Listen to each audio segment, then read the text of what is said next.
No one's good at everything. I mean, that's just not the way life works.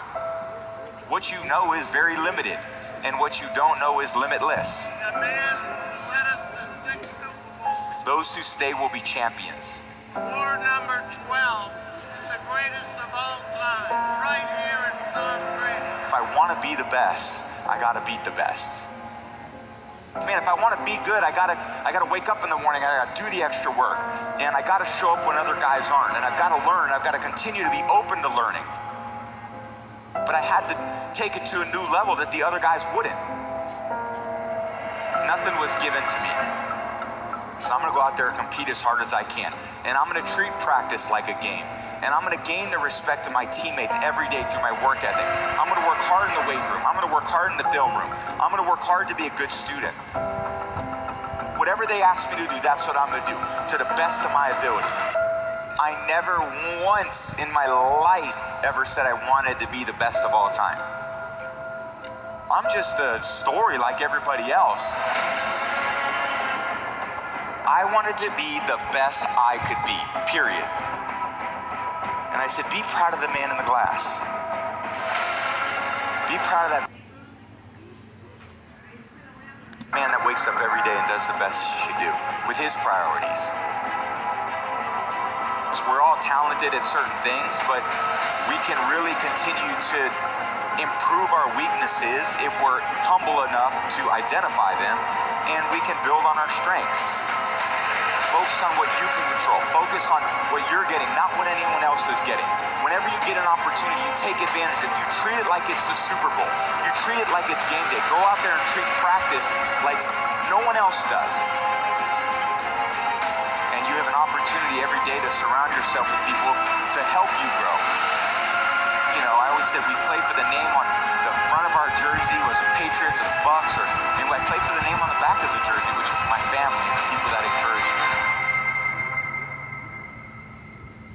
I was so blessed to have this discipline over a really long period of time. It was a lot of tough competition.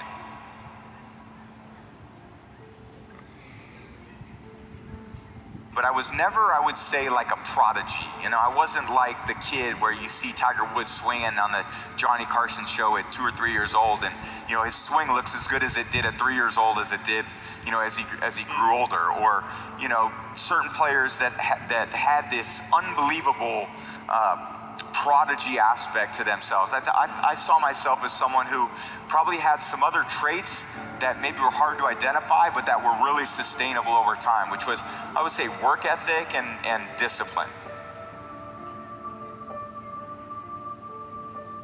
There was this discipline that I had that even as 13, 14, 15 years old, where all these other boys were, I went to an all-boy school in the Bay Area, and I remember showing up my first day as freshman year. I didn't have much, you know, hair under my arms or anything like that. I was like, and these other kids came in shaven. I'm like, what the hell is this? I didn't know how to put the pads on in my pants when I tried out for freshman football. I mean, I had never played until that point except in the street. So these kids came out there, they had, you know, helmets and shoulder pads that they had worn for 4 years. I went on the field and I was like, I'm gonna get killed out here. You know, and my freshman year, I didn't even play. I was the backup quarterback on a team that went 0-8. I couldn't get on the field, and we never won a game anyway. I mean, it's one thing to be the starting quarterback and to lose. If they don't even think you're good enough to be a starting quarterback on a team that's 0-8, you must really suck. So naturally, I was like, oh, cool, I'll continue to, you know, work on my skill. A lot of it was even going into my second year in high school, there were workouts in the morning at 6 a.m. before school, and I was like, okay, I can get up at 6 a.m. and I can go do these rope drills where you'd run through the ropes. You see a lot of people do that. There were these hills that we would run up, and there was probably less than 10 people there, but I was probably one of the 3 that were there almost every single day to try to continue to push myself to grow in these maybe physical areas that I was really behind a lot of the other people at. And I went in there and competed really hard my 3rd year, and I lost the starting job to Brian Griese. So I go into my 4th year and I was like, now's my time. I worked hard to compete my first 3 years. Going into my 4th year, I got a great opportunity to play.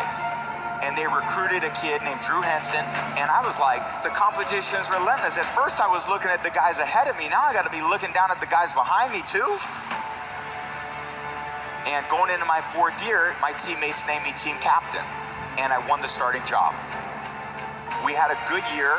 We finished 10-3, beat everyone out, and I showed up, and Coach Carr says, well, you're gonna compete with Drew Henson to be the starter going into your 5th year.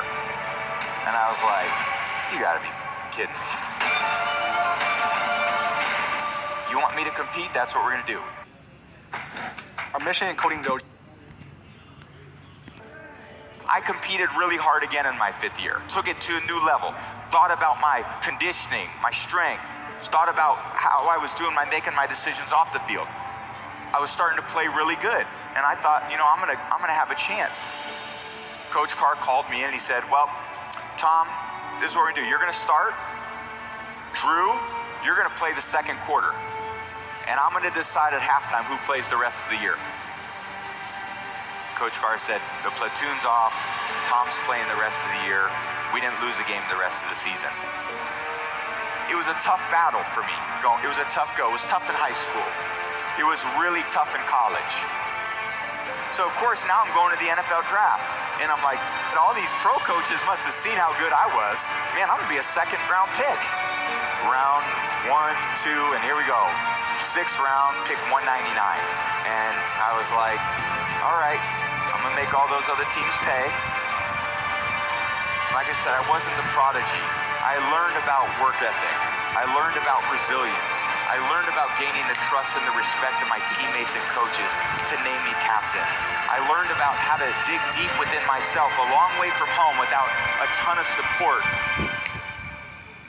I was so motivated to be the best I could be that I wasn't motivated to be the starter. I wasn't motivated to win the Super Bowl. I just was motivated to give my best, do the best with the opportunity I got, and to never let my teammates down.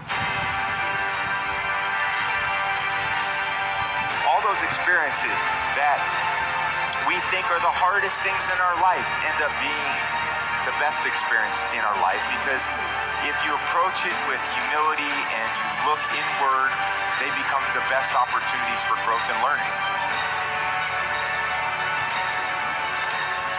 But most people could say, man, I want to exercise for one day. Or I want to be more hydrated for one day. Well, can you do it for a week? Well, that's more discipline, right? Can you do it for a month? That's more discipline. Can you do it for a year? That's even more discipline. How disciplined are you to maintain that routine over a period of time? And I think that will determine your level of success. Fame didn't motivate me. I didn't give a about any of it. I always took less money because I wanted a good team around me. I didn't care about going to all these different places and doing those things. I just wanted to be my best. I wanted to go out there, and the team believed in me. I didn't want to let them down. If I want to be the best, I got to beat the best.